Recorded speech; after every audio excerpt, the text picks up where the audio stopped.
Friends, బాగున్నారా? మీరంతా బాగుండాలని కోరుకుంటున్నాను. ఈ రోజు మన ఛానల్లో సొరకాయ బజ్జీ చేసుకుంటున్నాము. ఇదంతా పై చెక్కు అంతా తీసేయాలి. దీంతో తీసుకున్నాం. ఈ విధంగా తీసుకోవాలి. లేత సొరకాయ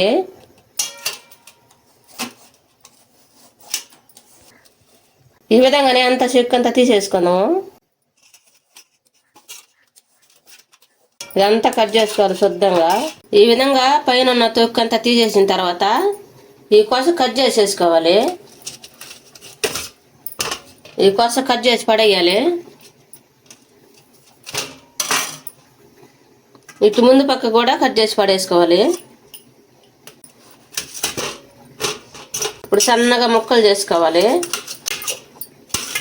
లేత సొరకాయ విత్తనాలు కూడా ఇప్పుడే వస్తూ ఉన్నాయి. ఇలాంటి సొరకాయ మార్కెట్లో దొరికితే తెచ్చుకోండి.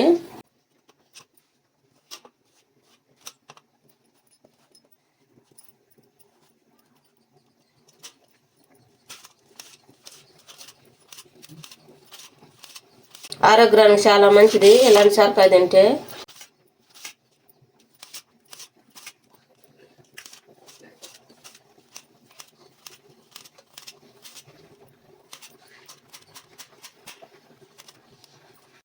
ఈ విధంగా అన్ని సన్నంగా కట్ చేసి పెట్టుకోవాలి. కట్ చేసి పెట్టుకున్న తర్వాత మంచినీళ్ళు తీసుకొని ఎన్ని శుభ్రంగా కడిగేసుకోవాలి.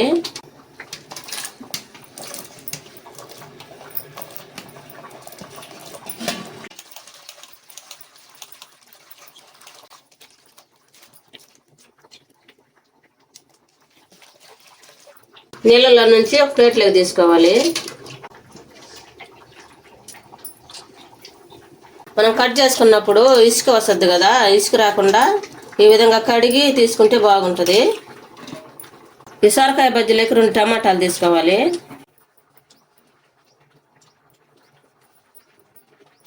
ఇలాంటివి తీసేసుకోవాలి.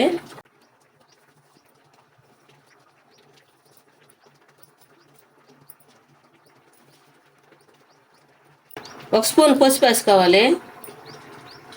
స్పైసీకి సరిపోయేటట్టుగా కారం వేసుకోవాలి. ఒక స్పూన్ కల్లుప్పు వేసుకోవాలి. టేస్ట్కి తగ్గట్టుగా వేసుకోండి. చింతపండు తీసుకోవాలి. ఒక చిన్న నిమ్మకాయ సైజు అంత చింతపండు తీసుకోవాలి. ఈ పీసులన్నీ తీసేసుకోవాలి, పీసులు లేకుండా. కడిగి వేసుకోవాలి. ఈ విధంగా కడిగి వేసుకోవాలి. 2 గ్లాసులు వాటర్ పోసుకోవాలి. ఇప్పుడు స్టవ్ వెలిగించుకోవాలి. స్టవ్ వెలిగించుకొని స్టవ్ మీద పెట్టి మూత పెట్టి ఉడికించుకోవాలి. ఉడికిందో లేదో మూత తెచ్చొద్దాం. ఈ విధంగా వాటర్ అన్ని ఇనికిపోయేటట్టు ఉడికించుకోవాలి. ఇప్పుడు దించేసి పప్పు గుత్తితోటి బాగా నెరుపుకున్నాము.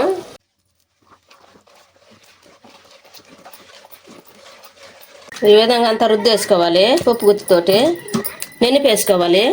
ఇప్పుడు పప్పు గుత్తి తీసేసుకొని తాలింపు పెట్టుకున్నాం. ఇప్పుడు ఈ సొరకాయ బజ్జీ తాలింపు కోసం స్టవ్ వెలిగించుకొని ఒక బాండ్లో పెట్టుకోవాలి. బాండ్లో బాగా వేడైన తర్వాత ఆయిల్ వేసుకోవాలి.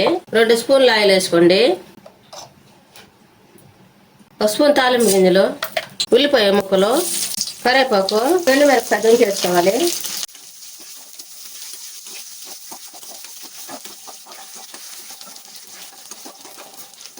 ముందుగా మనం నెనపు పెట్టుకున్నాం కదా సొరకాయ, అదంతా తాలింపులో పోసుకోవాలి.